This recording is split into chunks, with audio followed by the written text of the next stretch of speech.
విశాఖ ఉక్కులో ప్రధాన కార్మిక సంఘాల తీరుపై 16 సంఘాలు కలిసి ఏర్పడ్డ నాన్ జేసీఎం కార్మిక సంఘాల నేతలు మండిపడ్డారు. 3 సంఘాల కార్మిక వ్యతిరేక విధానాలకు పాల్పడుతున్నాయని ఆగ్రహం వ్యక్తం చేశారు. పాత గాజువాకలో ఏర్పాటు చేసిన మీడియా సమావేశంలో నేతలు గణపతి రెడ్డి, డివి రమణారెడ్డి మాట్లాడుతూ 3 ప్రధాన సంఘాలు తమ ఆధిపత్యాన్ని చెలాయిస్తూ కార్మిక సమస్యలపై నిమ్మకు నీరెత్తినట్లు వ్యవహరిస్తున్నారని ఆరోపించారు. 16 సంఘాలు సంఘటితంగా కలిసి ముందుకు వెళ్తున్నాయన్నారు. ప్లాంట్ను కాపాడుకోవడం కోసం అవసరమైతే ఢిల్లీ వెళ్లి పెద్దలను కలుస్తామని చెప్పారు. సమావేశంలో కరణం సత్యారావు, తాటికొండ జగదీష్, జిఆర్కే నాయుడు, డేవిడ్, కోటేశ్వర్ రెడ్డి, గుమ్మడి నరేంద్ర, లక్ష్మణరావు, కొమ్మినేని శ్రీనివాసరావు తదితరులు పాల్గొన్నారు.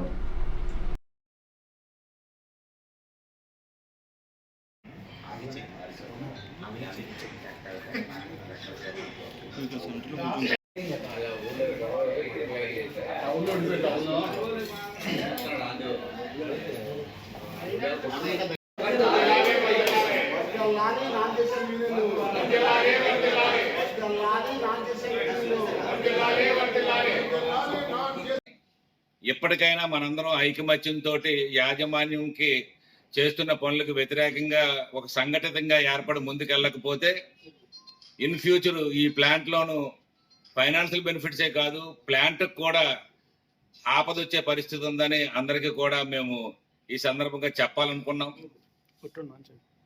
రెండోది, యాజమాన్యం ఆ 3 సంఘాలు కలిపి కార్మికులు కూడా తప్పుదోవ పట్టిస్తున్నారు.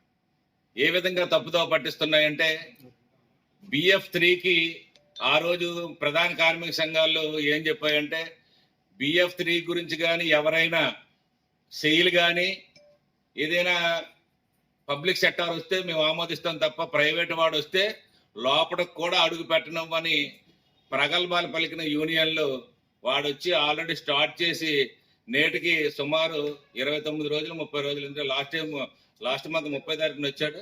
ఇప్పటికి 1 మంత్ అవుతుంది. కానీ ఇప్పటికీ కూడా వాడికి ఏ విధమైన థ్రెటనింగ్ ఇవ్వలేదు సరికదా, దాన్ని కంటిన్యూ చేస్తున్నాడు.